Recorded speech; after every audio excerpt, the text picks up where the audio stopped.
Hello everyone and welcome back to my channel for the series that you've been waiting for quite a long time. Welcome to F1 2020 for the F1 2020 My Team Career Mode. So, after several votes, you've decided that I do not create my own team, but I resurrect another team. So, by the votes, you've actually decided there was a draw between Jaguar and Lotus, and on the Twitter votes, 2 people voted for Jordan and 1 for Brabham. Nobody voted for Jaguar or Lotus, but the most votes were on Jaguar and Lotus, and they were equal. So, welcome to my team. Here, you'll experience the world of Formula One not only as a driver, but as the owner of a brand new F1 team. First things first, let's choose your character. So there's always those stupid tutorials, as you may always know in the start of those career modes, but I'm gonna let them just for typical reasons. That's why this video is probably gonna be quite long, but this is our character. Let's set up some of the key details of your new team. We'll start with an easy one. What name would you like to give the team? So because it was actually a draw, I decided to recreate Lotus instead of Jaguar. I felt like the livery and logo would be a little bit easier to imitate. Plus, I would love to make a return for Lotus. It's such a legendary team, you know. They've won plenty of championships. They've had some legendary drivers. Whereas Jaguar, as much as we love Jaguar, it didn't really do anything special in the world of Formula One. So I went with Team Lotus as my name, even though it might seem like I'm rating the Lotus on this one, but I've decided to have Lotus. I feel like it's a great team to bring back to the sport, and I hope it will come back eventually after a few years at some point, you know. Now, some kind of income stream is critical, so we need to sign a primary sponsor. A new thing on this game, sponsors, you pretty much get... Sponsor will pay a signing bonus to the team up front. This is vital to cover the early investments we need to make. They will also provide valuable weekly income for us. Each sponsor has a goal that they want the team to achieve. If we hit that goal, the sponsor will pay us an additional goal bonus. So pretty much that's the new thing about my team. You get sponsors which have gold bonuses that can give you money to upgrade your facilities, and there's also weekly income. So by watching all these sponsors, the most profitable one is Slingshot Fuel. Fantastic. Yeah. Now we've got a budget to work with. Our car won't be going anywhere fast without a power unit. So let's sign a power unit supplier now. Just a bit typical, Lotus has used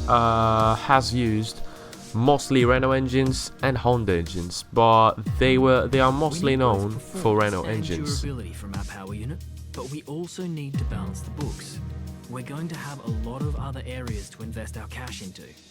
Basically, that's also a new thing. You can sign your own power supplier. There's Honda, Renault, Mercedes and Ferrari, but purely for history reasons, I'm gonna be choosing Renault. So Mercedes and Ferrari of course are more expensive, they have the better engines, but Renault seems to be quite good in terms of performance. It's slightly worse than the Mercedes one, but durability is gonna be the thing that we gotta watch out. We have all the key partners for our team now, but we still need a teammate for you. So obviously you are the drivers interested in joining our team. Look at their stats and pick someone you think can get us good results, as long as we can afford them. Oh, and we renew contracts every few races, so you'll have plenty of chances to sign someone else should the need arise. So pretty much you are the first driver of the team, but obviously you gotta sign a teammate. Now all the drivers you can see, the legend Mahavir Raghunathan, Sting Gallier, Tatiana Calderon, Mick Schumacher, they are all Formula 2 drivers. So yes, we already have a Formula 2 driver going into Formula 1, so that is quite amazing to see that Formula 2 drivers can finally get into Formula 1 within this career mode. You've also got Sergio Sette Camara, who's pretty expensive, and I don't even know why. His stats aren't that good. I was in between Giuliano Alesi and Mick Schumacher. They seem like the most profitable, affordable options, and they're also quite fast. There was also Yano Chu, very good driver, and Nick DeVry, who is very well known. He's got good pace. He's the most expensive driver at that point, but I didn't really feel like he was worth it. He didn't have the best pace. Giuliano Alesi had better pace but less awareness, so I would just take pace at that point instead of awareness. So I wouldn't really care about Nick DeVry. I was in between Mick Schumacher and Giuliano Alesi, and I've decided to pick up Giuliano Alesi because he seems like a more complete driver. He has more racecraft and all that. Supplier and teammate. Go ahead and confirm if you're happy. So yeah, he only had one less point on pace than Schumacher, but he had massively better racecraft. This season. We can add more sponsors to the car as we sign them throughout the year. And don't worry, we can edit our look at any time from HQ. So pretty much now we had to change our livery. This is the liveries that you get from the Michael Schumacher edition. If anybody is interested in buying the Michael Schumacher editions, I'm not going to choose any of those liveries. I'm gonna make my own one, and I'm gonna be making a Lotus livery. I'm gonna be choosing the other livery that you had there. This is our Michael Schumacher liveries and the 70 edition livery. But finally, this is our livery. Looks like a Lotus in my opinion. No, I didn't mean the Lotus. The Lotus ran with the black and the mustard color sort of. This is the Lotus I'm talking about. Now we need a badge for our team branding. Select an existing badge, edit it, or create one from scratch. So yeah, pretty much this is the Lotus I'm talking about. The green and yellow Lotus, the one that has won plenty championships. It's a pretty historic team, and I feel like it is quite amazing to have it back to the game. So I had that idea, and I was like, okay, we gotta make this work out somehow. The logo didn't really work out, if I'm being honest with you. This is pretty much the logo that Lotus has, but it should have been on reverse. Like, if I could rotate the whole emblem, the whole thing, then it would work out. But unfortunately, it's not going to rotate or anything like that. So this is gonna be the logo of Lotus, the new redesigned Lotus logo. Team colors for the rest of our branding. You'll see these colors throughout HQ. So yeah, the HQ colors, I feel like this would be the same as the livery colors. So that's what we did. And Great. before... That's everything we need. You can go back and edit anything we've done so far, and we'll come back here at the start of each season. But if you're ready to go, hit advance to head to Team HQ, and we can start our push to the top of Formula 1. So yeah, before I actually got into the Formula 1 world, I had to change my helmet. Helmets you get from the Michael Schumacher edition, these are the ones. I was pretty disappointed at the amount of helmets I could choose from. Like, there were some very good helmets missing out, like the golden one, you know. I don't know what exactly happened to all those good helmets, but this is gonna be a helmet, at least for now. I don't really like it. Don't mess with me at this point, but I don't really like it, to be honest with you. But it's gonna be something for the start. These are the Michael Schumacher suits that you get from the Michael Schumacher edition, and this is the Ayrton Senna one. It really fitted with the car colors, but I needed more green, so I didn't really choose this one. I had to create my own one, so we did create our own one. But we might use this one at some point if I get bored from my one, the one that I created, which is this one. So pretty much it's pretty simple, just a little bit of a lot of green and just some yellow lines here and there to bring up that Lotus feeling, you know what I'm saying. So yeah, that was the suit, and then we were on to the gloves, and I actually used the Ayrton Senna ones for this one. They fitted perfectly. They matched pretty much the suit, so I was like, okay, straight up, get them, go and use them. And after that, you've also had the option for some like emotes or something, which were like character poses, firstly, which are the ones that you can see on the qualifying rolling grid, not the rolling grid, when they show off the grid, the driver is standing and all that, you know. That was a cool addition. And you also have new celebrations that you get from the Michael Schumacher edition. So pretty silly addition, but I like it. I chose this celebration if we're ever going to see the podium this season. I highly doubt we're going to be seeing the podium this season. But yeah, this is our team.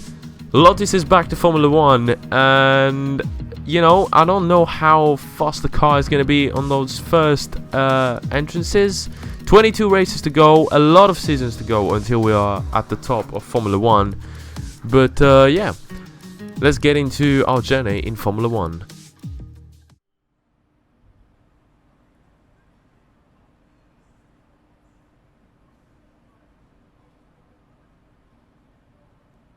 Okay, we're live in 5, 4, 3. Hello folks and welcome to the HQ of Formula One's newest team. We've been invited backstage to gain an exclusive insight into what could be one of the most exciting entries in the sport for many years. Now we've seen a number of new teams enter the sport over the last decade, amongst their number Manor, Caterham, HRT and of course Haas. And while some have proved to be successful, others have morphed into different teams and some have disappeared completely. What marks this team out, though, as being something different is that its owner is also its driver. Now, there's a rich history of that in Formula One too. Sir Jack Brabham, John Surtees, Graham Hill and Bruce McLaren all drove their own cars in the sport, but it has become increasingly rare in recent years.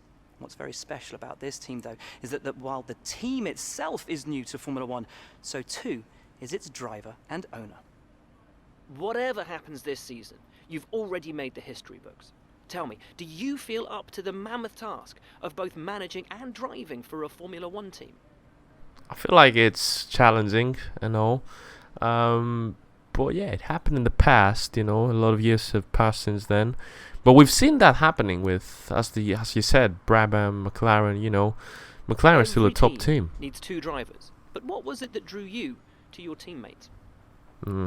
Pace and racecraft. He had some very good stats, so I wanted a strong second driver for this team because it's going to be tough at the start for many years, and yeah, I would like to improve a lazy together with this team. No one aims to finish bottom of the table. Who's the team you're aiming to beat? Alright, let's be honest. The most we might do is Alfa Romeo. Probably, I'm going to be honest, I'm expecting myself to fight with the Williams this season, but yeah. How are you expecting the car to feel out on track? How am I supposed to know that? I don't know. This will affect the department that I praise, so what do we need to upgrade? I'd say about the aero, I guess. The other teams now have years of experience, both on and off the track. Okay. How are you planning to catch up to them? I mean, it will take some time for sure. Some upgrades, improving the facilities and all that. You'll see in the future, guys, as well.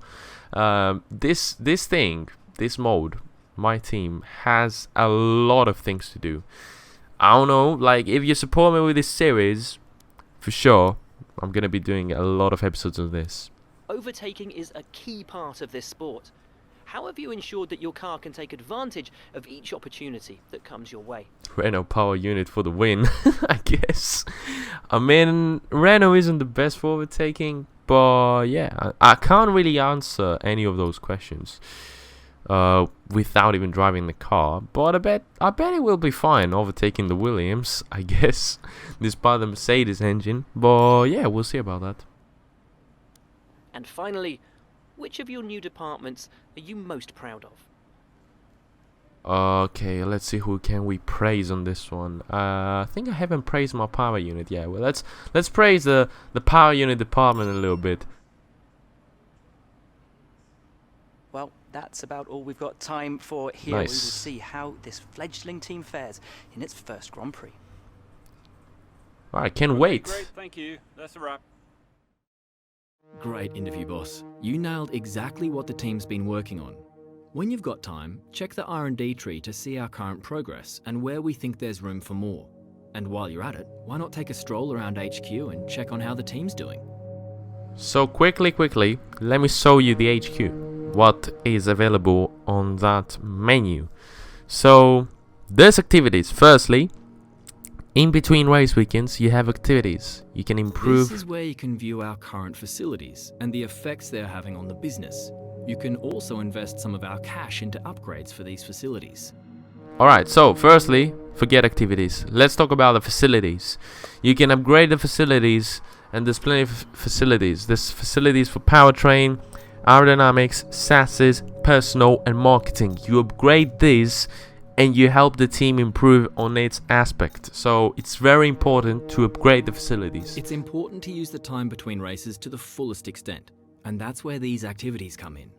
Manage everyone's time as efficiently as possible to maximize the team's performance. And that's what I was talking about, the activities in between race weekends. You can do many things, like improving driver skills, improving like the merchandise sales. You can do a lot of things that take some cash sometimes, but improve the team overall. These are the facilities. This is aerodynamic facilities, chassis, personnel, then you got the powertrain, you got the marketing as well, you got the durability department and the marketing department. So you need to upgrade this time after time so that the team massively improves as you improve the facilities. You know, there's more effort put onto like the upgrades.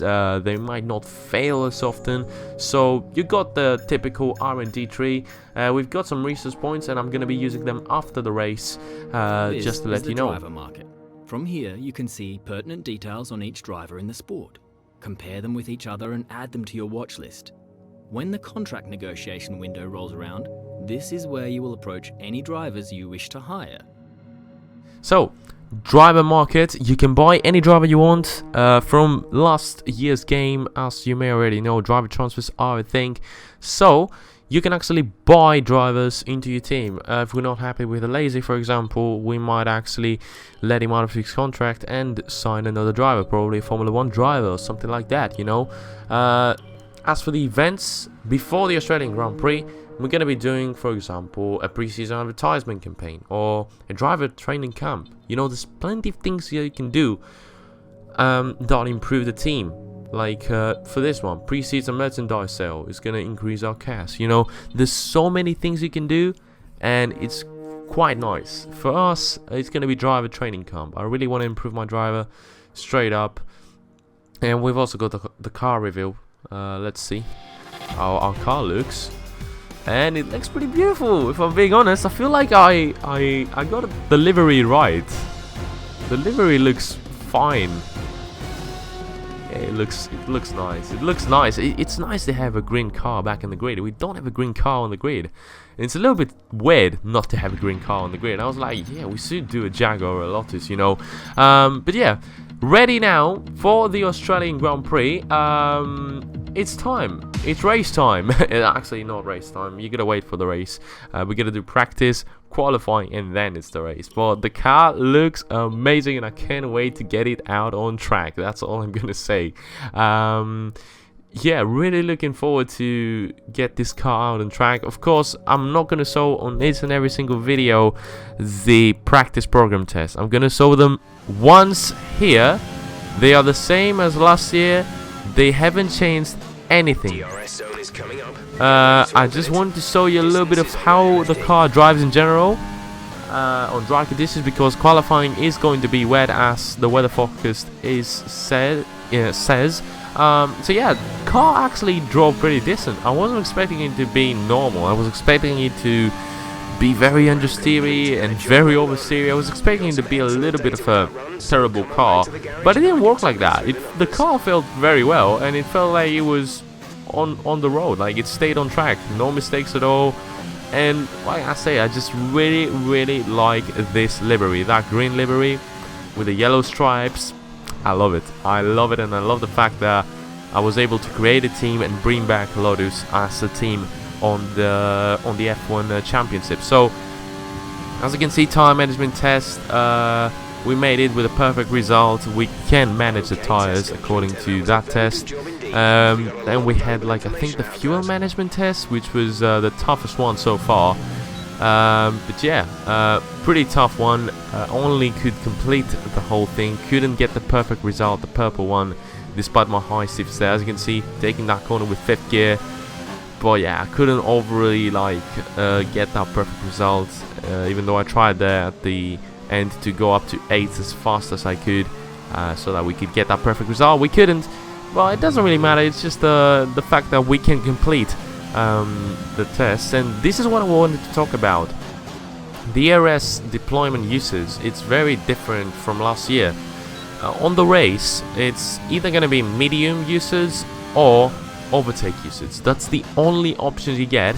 On qualifying, it's hot lap mode. So you can't get hot lap mode in the race. You can only get the medium mode or the overtake mode. And this is what the game wants to show you there.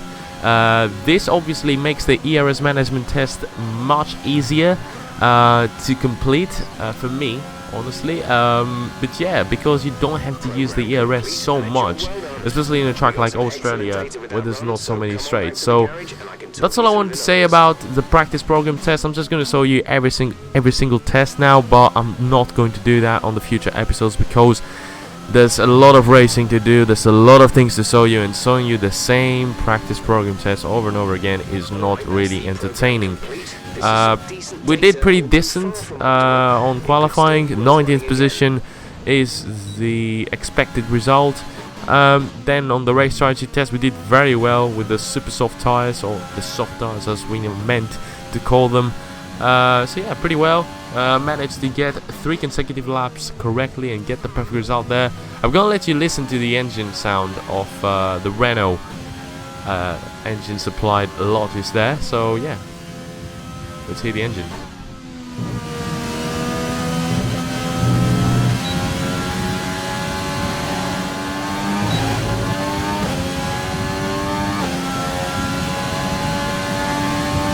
Great lap. You've nailed what we asked for. Keep it up.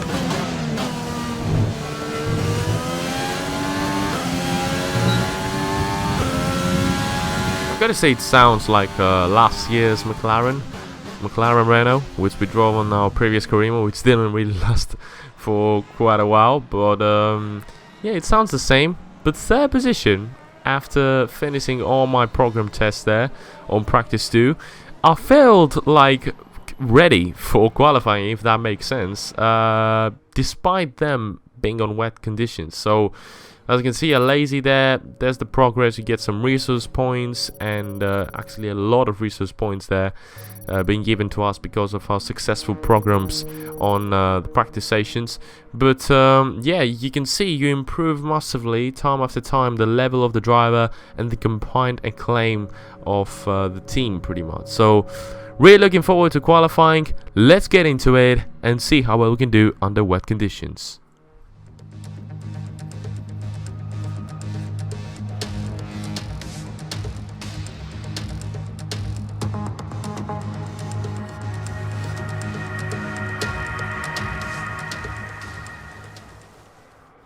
My first impression going into our first ever qualifying session on wet tires was a bit of a meh, because I was terrible on wet conditions on F1 2019, and to be honest, here at the start it just wasn't good. It just wasn't good at all. One thing I forgot to mention is that we're driving on legendary AI, which is 100 difficulty. Last year 100 difficulty was pretty easy for us, and we increased it to 105. So we might do the same. We will do the same after a few races, probably after 1, 2 or 3 races, if we see that the pace is good and we're competing with cars that we shouldn't really compete. And yeah, that's gonna be like the same thing as every single year, starting on 100 and moving up to 105 later on to the season. But so far laps weren't that good. We're behind lazy, but as the time passes, you know, on wet conditions the track is getting better and better. You start feeling better with the car, and that was a 1 second improvement incoming. Unfortunately, a bad exit didn't allow us to get a full second there. A 9/10 improvement, putting us ahead of a lazy, up into 15th position. Still, Q2 was a bit of a doubt, but thank God we've had a very good lap, putting us up into 8th position on a Lotus. With a brand new car, up into 8th position, and we were about to improve even further with our purple sector there. Purple sector 2 on a brand new car. You see what wet conditions can do. And I wasn't expecting myself to even be that good on wet conditions. It was just incredible to see what we were capable of on those conditions. But thankfully, purely down to the conditions improving every single minute, we made it up into 6th position. Obviously, that's not representative of the pace that the car has, but we're already through to Q2. Unfortunately, a lazy couldn't make it. He's even going to start behind one of the Williamses there of George Russell. But what can I say? Like, I wasn't expecting myself to do so well under those conditions. It was still raining on Q2. We started off with a 138.7, which was a pretty bad time behind Daniel Kvyat there. But of course, there was still more time to improve, and we did improve with a 138.5, putting us on 10th position ahead of both Kvyat and Magnussen. So yeah, we were doing pretty well so far. It was quite a good lap, and I gave up on this lap. After that, it wasn't a good lap at all, and I gave up on it. Went out on the first set of intermediate tires. No one else was on intermediate tires, but I took the gamble. I was down to 12th. I was like, okay, we need to get the maximum out of those conditions. And I was like, it might be time for inters, because I heard Jeff saying it's light raining now. So I was like, let's go out on the inters, you know, we don't really have anything to lose. And I did go out on inters. We had slight improvements there. Those 2/10 improvements that you can see here, a little bit early on the throttle. The intermediates allow you to be early on the throttle, give more throttle into the exit of the corners, and that set of intermediate tires has just given us 8th position on Q2, which means that with only 30 seconds to go in this session, we could actually go through the Q3. I didn't give up this final lap. I was about like, you know, I was scared that somebody could come out of nowhere. 2 more cars could really out-qualify us, and we would be out of the Q3. So I stayed on the throttle, did this one final lap, improved my time. Once again, a purple sector 2, and by the end of Q2, we were through to Q3 with a 7th position. I was out of my mind. I felt like I was in dreamland.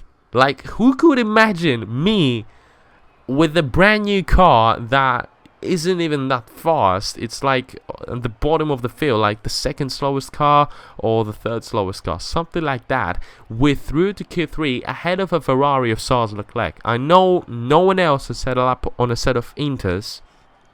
You know, if Ricciardo has set a lap on inters, or Leclerc or Norris or Ocon, then we would have been out of Q3. But under the certain circumstances, we made it. We took advantage of the conditions, and we're through the Q3. So this time it was clear that it was light raining, and it was clear that the conditions needed intermediate tires. So that's what I did, straight from the beginning onto intermediate tires.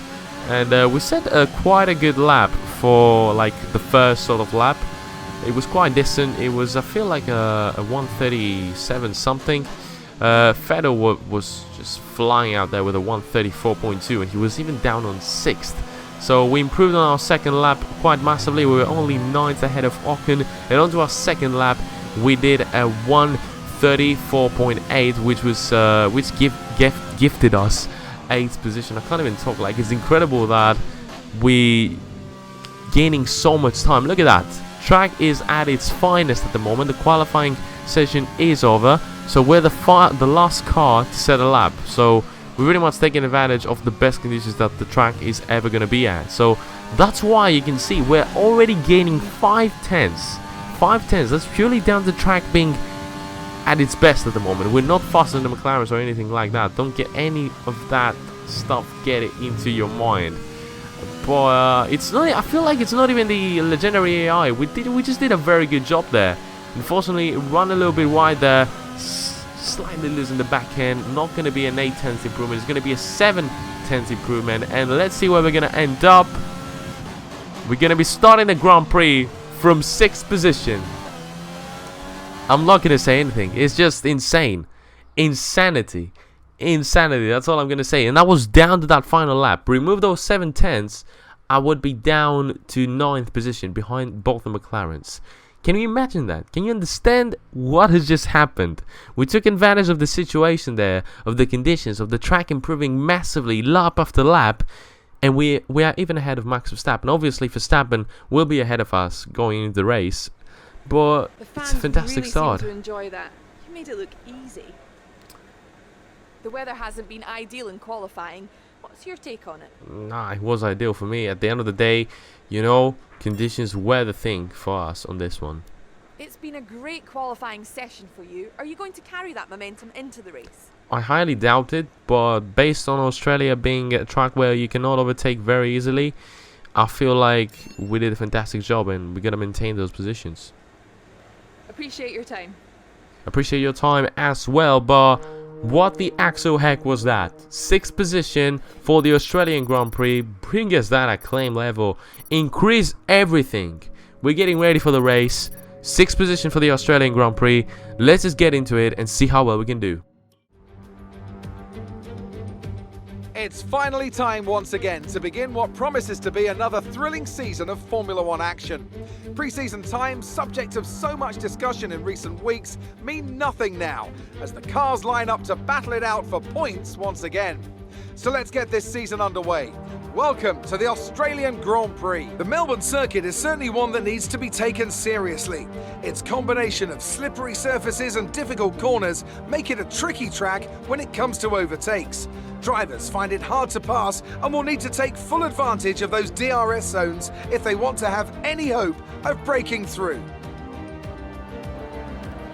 Can Mercedes start with victory in their bid to win a 7th consecutive Constructors' title? Could Ferrari or Red Bull establish an advantage early on?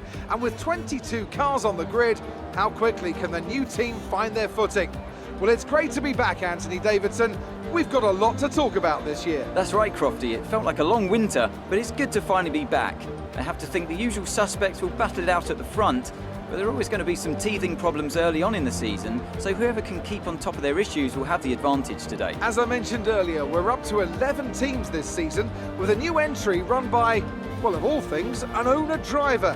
That's something we haven't seen in this sport since Hector Raback over 4 decades ago.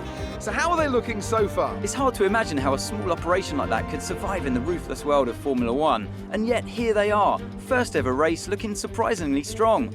But there are no points for qualifying. Let's see how they fare in the Grand Prix proper. So we're here on the grid on 6th position, ready for the Australian Grand Prix. I'm just glad representing Team Lotus and being on 6th. You know, the last time I've driven this sort of Team Lotus thing was back in 2010 in the 2010 Carimo, where I was driving with the Lotus team. But, you know, Lotus made a return only for 2 years, then turned on to Caterham. But yeah, I want to like make this team be back to the top. I know it's going to take a while, but this is like an incredible foundation to start off our season. Make sure to warm up the tyres and brakes. Warm the tyres and brakes throughout the lap. I don't think any other YouTuber, even if you get it on like legendary 100 level AI, would be on 6th position. But anyway, let's concentrate on the start. We never tend to have good starts, but I'm gonna be positive for this one. 2 red lights, 3 red lights, 4 red lights, now 5 red lights, and away we go for the Australian Grand Prix. It's not a good start as I was expecting myself to. Verstappen has already made a move on us, and it's now Carlos Sainz going up the inside. Lando Norris around the outside trying to find the maneuver there to complete the maneuver, but side by side now with Carlos Sainz. Could we complete the move there? He does complete the move up to 7, but I'm going back up the inside there of Carlos Sainz in the McLaren, and we're back up to 7th position. Of course, Max Verstappen there is up into 6th. He made a move straight away off the line. He has amazing pace. I'm probably not even going to stay close to him there, but Max Verstappen is up into 6th, trying now to overtake his teammate Alexander Albon, but we have now opened up a gap from Ocon, who has overtaken Carlos Sainz there, surprisingly. The Renault team isn't faster than the McLaren team, and you know, our pace is actually down there below where Alesi is, down into like fighting with the Williams and the Haas. But you know, since qualifying was went very well there, we're up into 7th position. Of course, we lost the position to Max Verstappen, but I don't really care about that too much. Finishing ahead of the whole midfield sort of fight would be amazing, and is my initial target here on this race in Australia. Despite the McLarens are very close to the top teams. I'm just going to say that. For now, we're holding up pretty well with the Red Bulls and the Mercedes and Ferraris. Hamilton is actually leading the race, and he's dominating. And we'll look at the gap he has opened up from Charles Leclerc, who is up into 2nd position. But with the right usage of the ERS mode, we might keep up with the Red Bulls. Forget what I just said. Lap 5, and the gap has opened up to 2.4 seconds for Verstappen. and the gap is staying on 1.8 seconds to 2 seconds from Carlos Sainz. So pace seems to be very good, surprisingly enough for me. I wasn't expecting myself to hold on too much ahead of those McLarens and Renaults, but so far so good. Carlos Sainz seems to be the fastest of the midfield car, so he might be the first one to attack me. And moving on to lap number 8, not a very good entry there and exit from this S there, and Carlos Sainz is gonna fly past me there, probably on overtake mode with the help of the DRS as well, completing our move on 7th position. We're down to 8, but still, as long as we are inside the points, I'm not really gonna have an issue with my performance at this point. The car feels nice, at least. Tire wear is not really good. Those soft tires are just not holding on for too long there, and that's why Carlos Sainz just completely destroyed us there.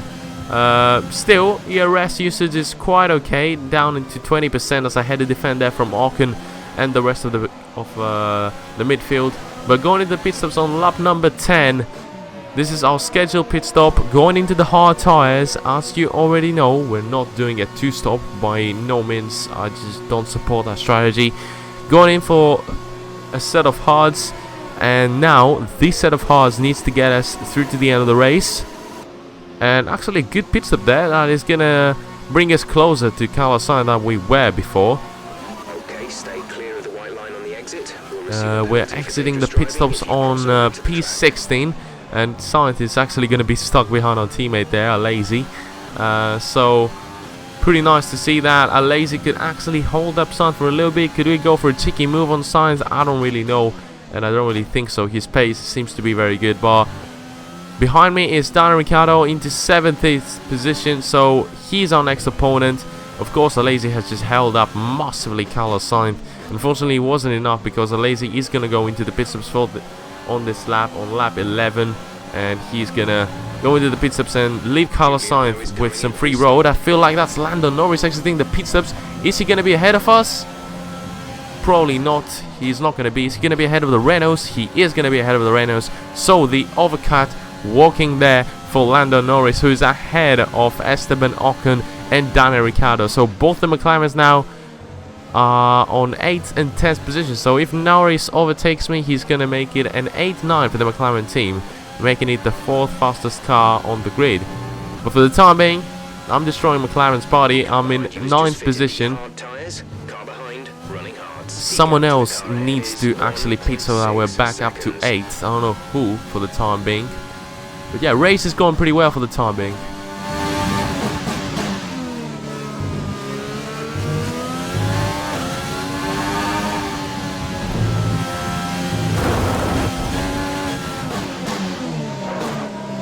Slightly run wide there, as you can see Carlos Sainz is increasing the gap. There's a few mistakes here and there. Running wide at that place, I don't really know why. It's probably a narrow problem. The car isn't very strong aerodynamically.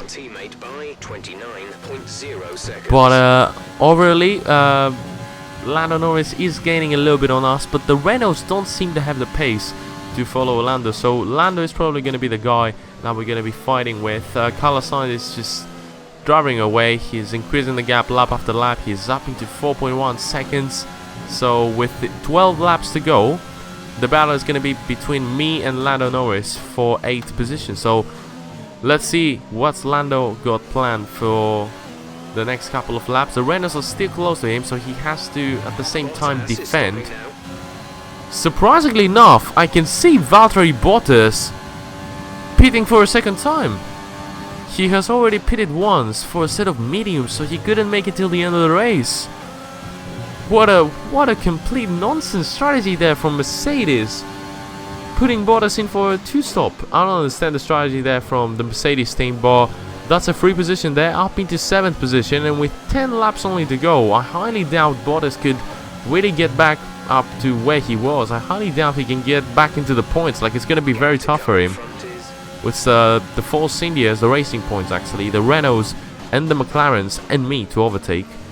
If Bottas comes to overtake me, then I'm not really going to fight him because I know he's a much faster car. But at the same time, let's forget about Bottas. Let's see what Lando Norris has got planned, because he's very close to us. He's only 2 tenths behind me with 6 laps to go.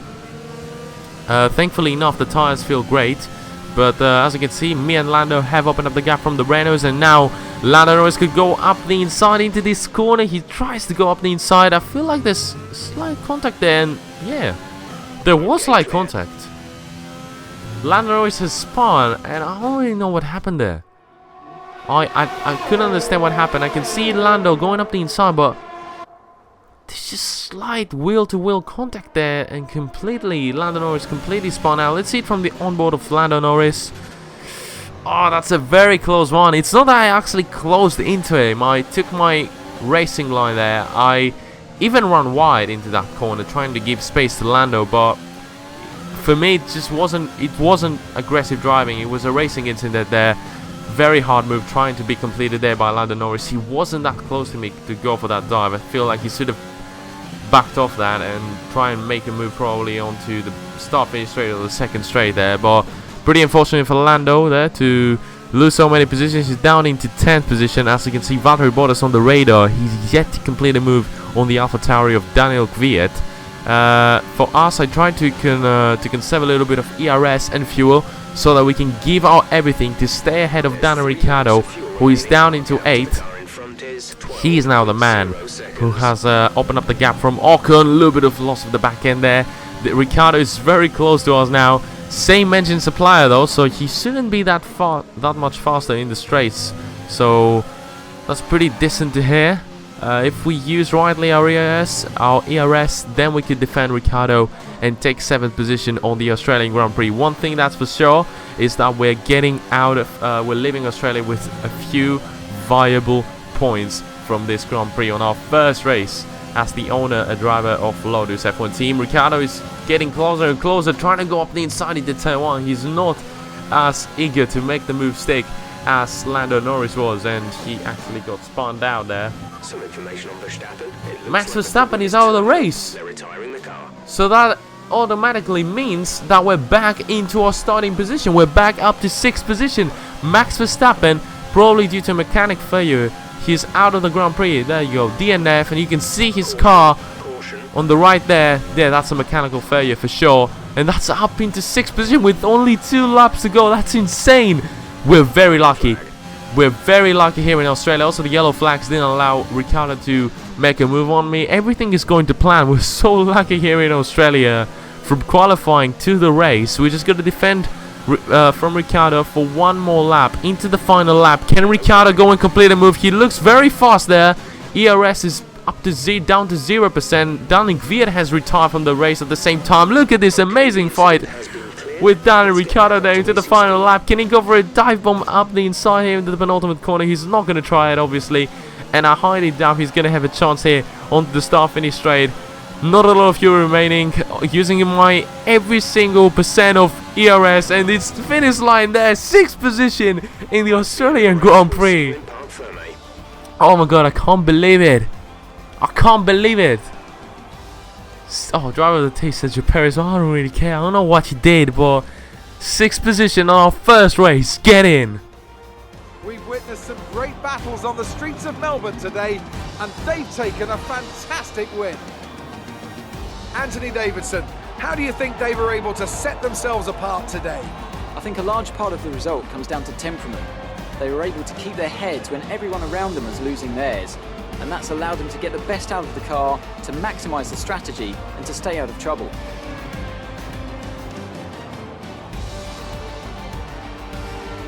Mercedes are on top form once again after an excellent race weekend. It's great to see them up on that podium once again. I can't believe even the retirement just walked to plan. Just everything on the final lap. Verstappen retired. The yellow flags didn't allow Ricciardo to go for a move when he was so close to me. Going into T1. But what can I say? Incredible performance. I wasn't expecting it to even maintain my starting position. 6th position. Carlos Sainz with an amazing race. I have to admit, what a race that was from Carlos Sainz. From 8th position up into 5th. He did a much better job than me, obviously, but on a much better car. Let's just say that McLaren has a much better car than Lotus. But Giuliano Alesi did the most that he could, overtook both the Williams. You know, I can't really say anything to him. If he had the same qualifying as me, I I'm telling you, we would have had a double point finish for the team, for the Lotus team. But yeah, very good race for Alazi at the same time. I feel like he had the pace, but it was the qualifying that really let him down here in Australia, because it's very hard to overtake anyone, and with an engine supplier like Renault, it's also even harder to make moves. But 6th position here, I really just didn't expect that to happen. It's just amazing, fantastic result. Get out of here, for real. Like, get out of here. How did we make it? How did we make it? It's just insane. And obviously, we're probably gonna get plenty of money out of that, and plenty of resource points for getting those first points for the Lotus team straight from day one, from the first race. I know this sounds like this just wasn't meant to happen. Next race is in Bahrain. We're gonna see how we're gonna do that. If we get points in Bahrain, then I'm increasing difficulty, putting it up to 105 for you guys, because then it will get boring. But yeah, for this one, I'm gonna be doing for the rest days an aero team building, and I'm also gonna be using my resource points on all the departments: chassis upgrade, durability upgrade, and aero upgrade, and also the first main powertrain upgrade that needs to happen. So that's pretty much all about it. I've used almost all of my resource points for some upgrades. There's a 40% chance that most of those upgrades can fail, so it's gonna be pretty off-putting when we see those upgrades failing. But yeah, what an episode that was. A pretty long one, also for those ones that were asking for longer videos. But what a beautiful car. But this beautiful car just got its first points already in Australia. So if we do the same in Bahrain, then the AI will be increased for sure, because it will be boring and there's no meaning to get such a car to be so fast already from the beginning. But I feel like it was really down to the strategy, down to the track that doesn't allow overtaking, and down to that crazy qualifying with the rain. Bahrain is not going to give us any rain, and this I'm 100% sure about that. But if you enjoyed that video, make sure you subscribe to the channel and you like this video, so that I know that you want to see more F1 2020. Support this series if you want it to be continued. Otherwise, it's gonna be done like F1 2019. I don't have the time to edit such long videos and record like for 4 hours this game if you're not interested in it. You told me to do it, I'm doing it. Please support it. I sound like I'm begging for subs and likes, but it's just how it works. Otherwise, I'm gonna work on other content. That was very enjoyable. I want to do it again. But yeah, until next video, guys, which is probably gonna be either Sebastian Lebrale Evolution or F1 2020. I'll see you later. Goodbye.